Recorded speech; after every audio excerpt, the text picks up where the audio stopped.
Um, hold up, you guys. Hold up.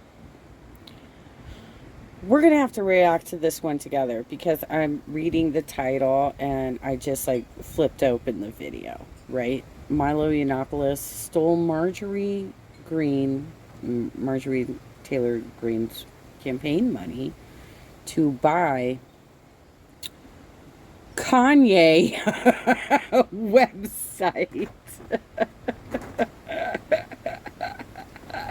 for his 2024 run. Oh my god. This is hilarious. Do you all know who Milo is? Let's go. Well, first of all, let's start with Mike's.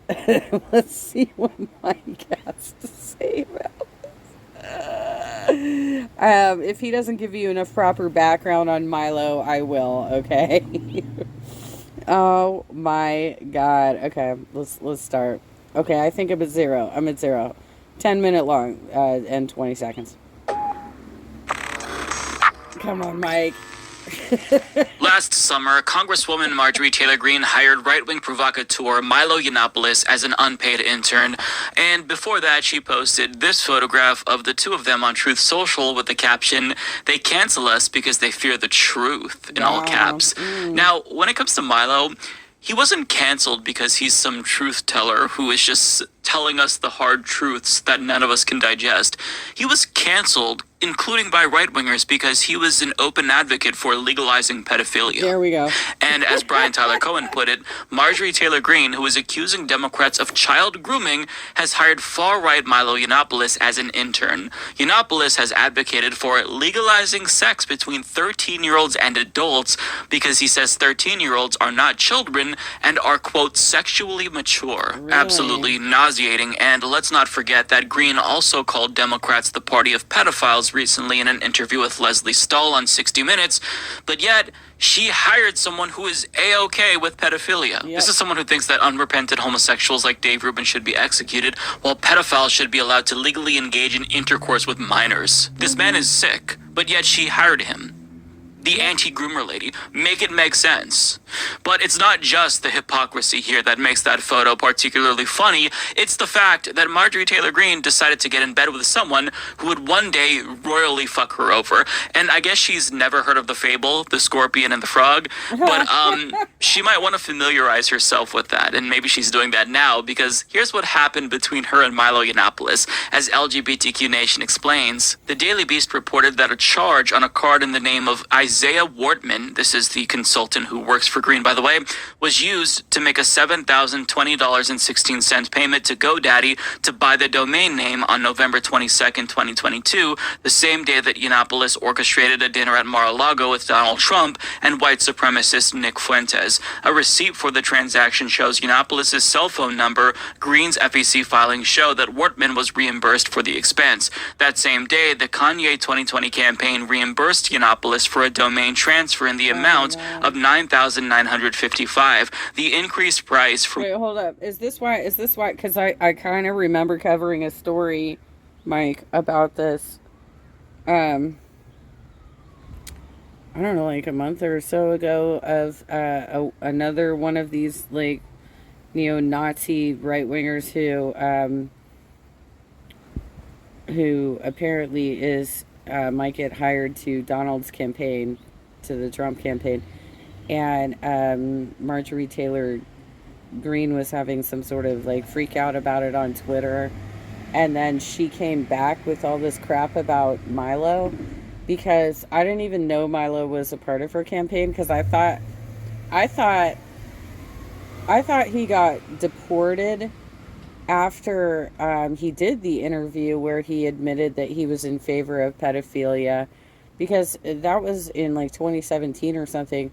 He had been doing all those college tours, and he ultimately got fired from Breitbart, which would have canceled his green card, I would think, because in order for him to be in the States, he has to have a green card. And the way you get a green card is by an employer saying that your skills are so unique and necessary that you need to be here in the United States and work for my business campaign, whatever it is, right?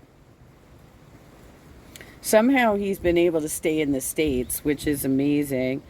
Um, but I need the deets on this. I need the deets on this because she was having some sort of major blowout with another alt-right person. And by the way, Milo is also alt-right. He was doing college tours around the time that he got in trouble too, right? They're always trying to convince the youth of America that the Democratic Party is horrible, the conservatives are better. It's so much better to be a white nationalist. Come on, y'all. Like, I mean, that's how they roll, right? Okay, so give me more. Give me more. What Greene's campaign was built for could be another domain name. Kanye's 2020 treasurer, Patrick Grayson, later resigned and raised concerns about campaign finance violations by Yiannopoulos in his resignation letter, including, quote, an expense for a digital asset where Yiannopoulos allegedly sought reimbursements from both Kanye 2020 and the campaign of Representative Marjorie Taylor Greene, according to Politico. Grayson said that transaction occurred in November of 2022. If Greene's campaign gave over $7,000 to West's, that would violate campaign finance rules since it's over the maximum donation allowed, which is $2,000 per year. So there's a plethora of issues here. First and foremost, it seems as if Milo Yiannopoulos allegedly falsified campaign reports. Well, I think, let's clarify. I'm not positive about this. I'm not an expert in this.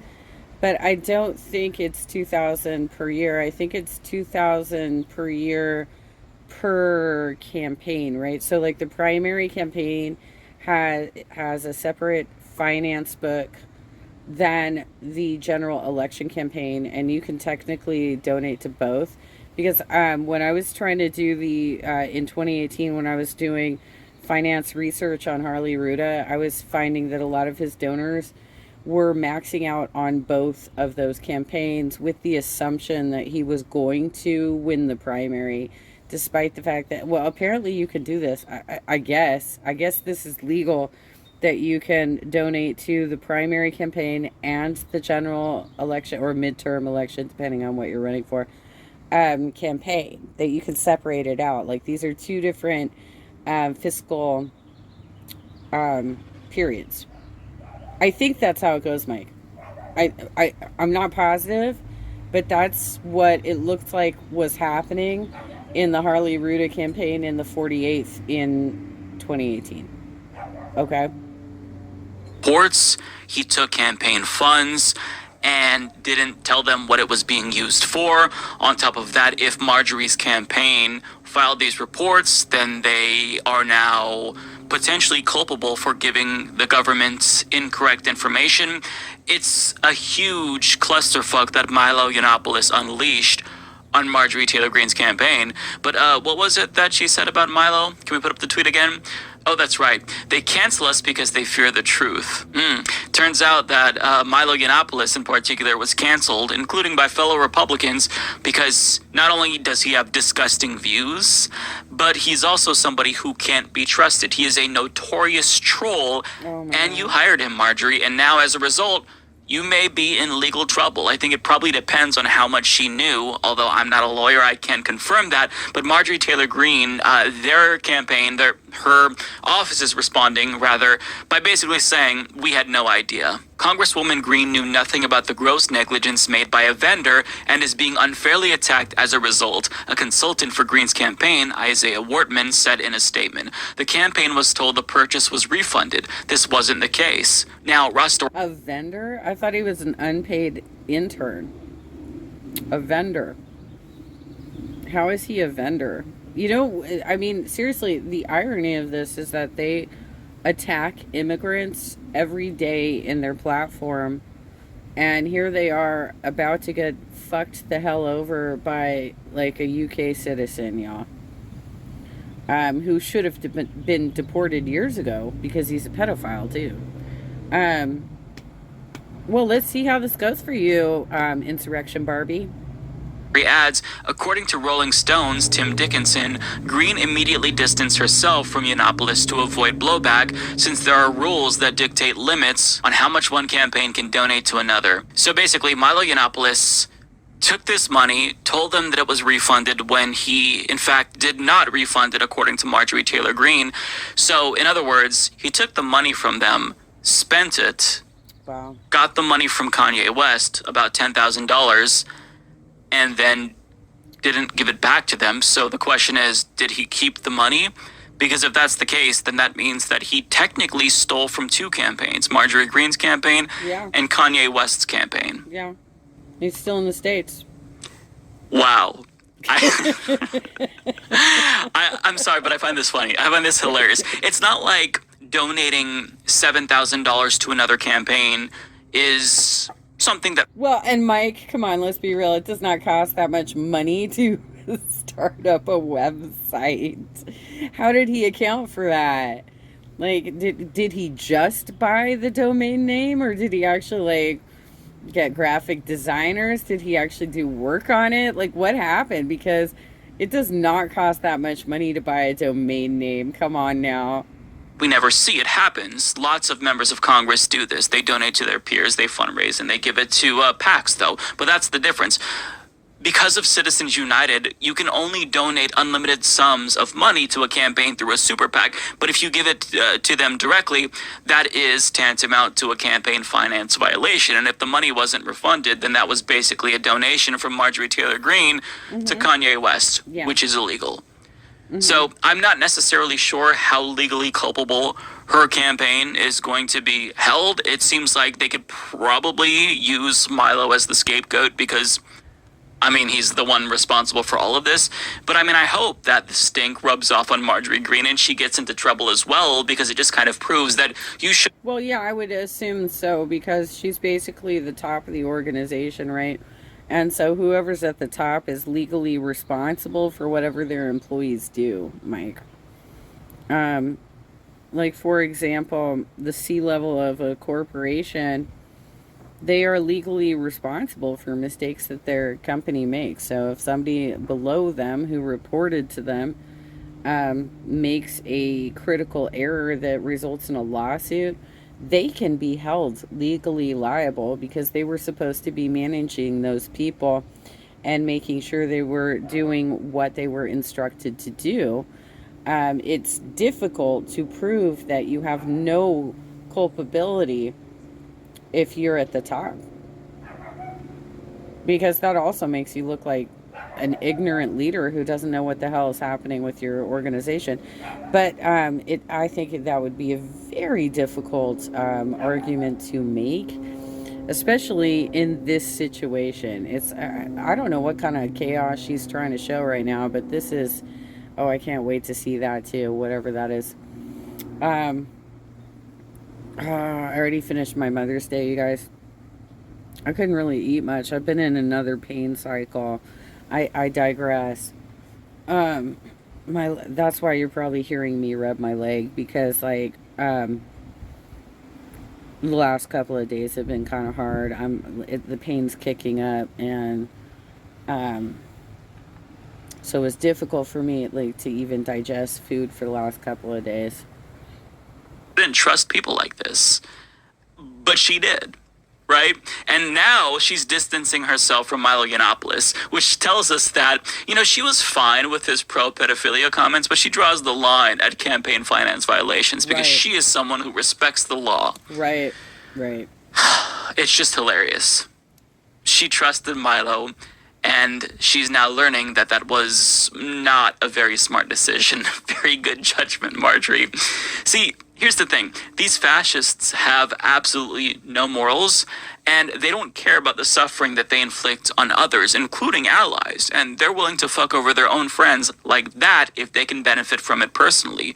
But Milo doesn't care, because Marjorie Taylor Greene's usefulness to him is apparently done because Kanye West decided to hire him back as director of political operations, because yes, Kanye West is still planning to run for president. Oh my God, you guys. So Milo just found his second campaign gig that's going to extend his green card. And despite the fact that Kanye's presidential bid is an absolute joke, he like Marianne Williamson and like Robert Kennedy Jr.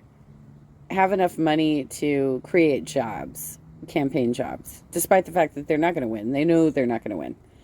But they can create campaign jobs. And there's a lot of grifters out there in politics who just hop, skip through all of these campaign opportunities. And apparently Milo is doing that in order to stay in America, y'all. 2024, and Milo's very first order of business was fucking over more of his former friends by firing fascists like Ali Alexander and Nick Fuentes. Now, I've got to say that Milo is playing a very dangerous game here because a video surfaced of Nick Fuentes getting into a physical altercation at CPAC, and I believe this happened a couple of months ago, but we're only seeing it now. And let me tell you, when you see this video, you're going to learn that Nick Fuentes, the booger-eating Nazi in question here, is not someone that you want to mess with. You need to stop. You need to stop. Don't fucking, hey! Don't fucking touch him. Stop. Just, yeah, we will. Sure. Just fucking stop. You just walk away. Ugh. Wow. Oh my god. My favorite part was the kick.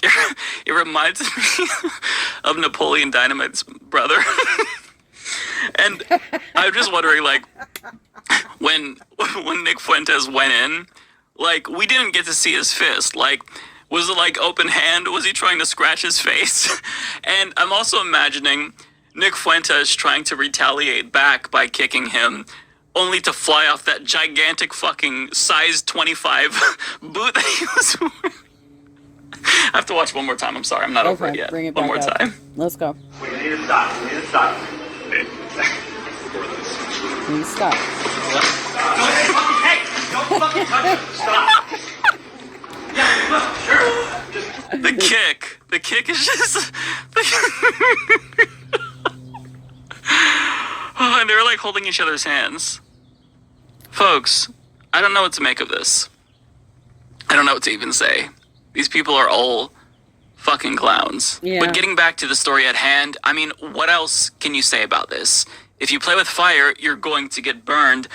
But the problem is that this is a lesson that Marjorie Taylor Greene is incapable of learning, considering the fact that the remaining 2 brain cells in her skull are working overtime as it is to keep her from forgetting to breathe and spontaneously suffocating. So I don't necessarily expect her to learn from this and grow and stop associating with terrible people like Nick Fuentes and Milo Yiannopoulos, only to learn that that was a bad decision. I expect her to continue to get in bed with the most egregious figures because she herself is an egregious figure. But when you have no morals, don't expect loyalty from these folks. Wow. So, I mean, we shouldn't expect her to start to do better, but at least we can sit back and bask in the Schadenfreude because holy shit, is this really, really wonderful to watch. Oh my god,